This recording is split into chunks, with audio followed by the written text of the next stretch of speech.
झुकती है दुनिया, झुकाने वाला चाहिए। ये बात 100% सच है और राहुल गांधी को लेकर तो बिल्कुल सच है। वो जब जब सबूतों के साथ सच को सामने रखते हैं तो सरकार को, संस्थाओं को झुकना पड़ता है और कुछ ऐसा ही इस बार फिर से हुआ है। राहुल गांधी जी की 18 सितंबर की प्रेस कॉन्फ्रेंस के बाद ज्ञानेश गुप्ता ने एफिडेविट तो नहीं मांगा, लेकिन गलती स्वीकारते हुए, कमी स्वीकारते हुए चुनाव आयोग ने नियम बदले और वो भी 6 दिन के अंदर।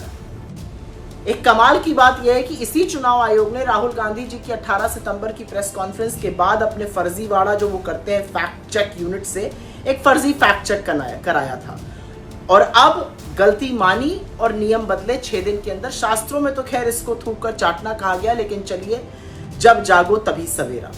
ये राहुल गांधी जी की ताकत है, ये सच की ताकत है, ये लोकतंत्र की जीत है और ये उनके खुलासों का परिणाम है।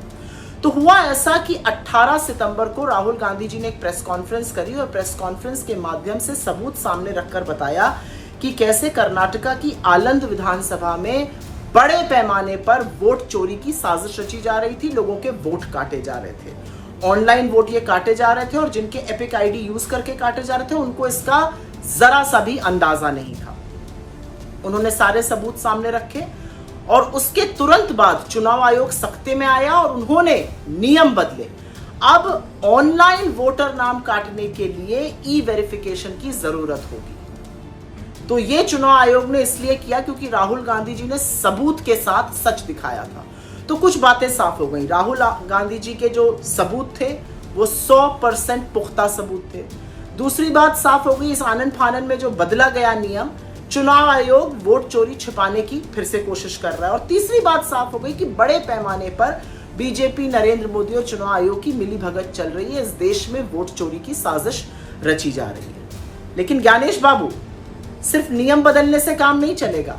आपको कर्नाटका के सीआईडी को वो सारी आंकड़े और डिटेल देने होंगे जो उन्होंने मांगा है जांच पूरी करने के लिए। जांच में आप रोड़ा बनना बंद कर दीजिए। और जाते जाते एक बात आपसे और कहूंगी, जो आपकी ये फर्जी फैक्ट चेक यूनिट है ना, उसको भी बंद कर दीजिए। बड़ी मिट्टी पलीत करा रही है आपकी भी और चुनाव आयोग की भी। वैसे भी कोई साख बची नहीं है, जो रही सही है वो आपकी फैक्ट चेक यूनिट पूरी कर दे रही है। लेकिन ध्यान रखिए, राहुल गांधी फिर से और सबूतों के साथ और पुख्ता सबूतों के साथ चुनाव आयोग की जो मिलीभगत है, जो वोट चोरी आप कर रहे हैं, उसके और बड़े सबूत पेश करेंगे। तो तैयार रहिएगा।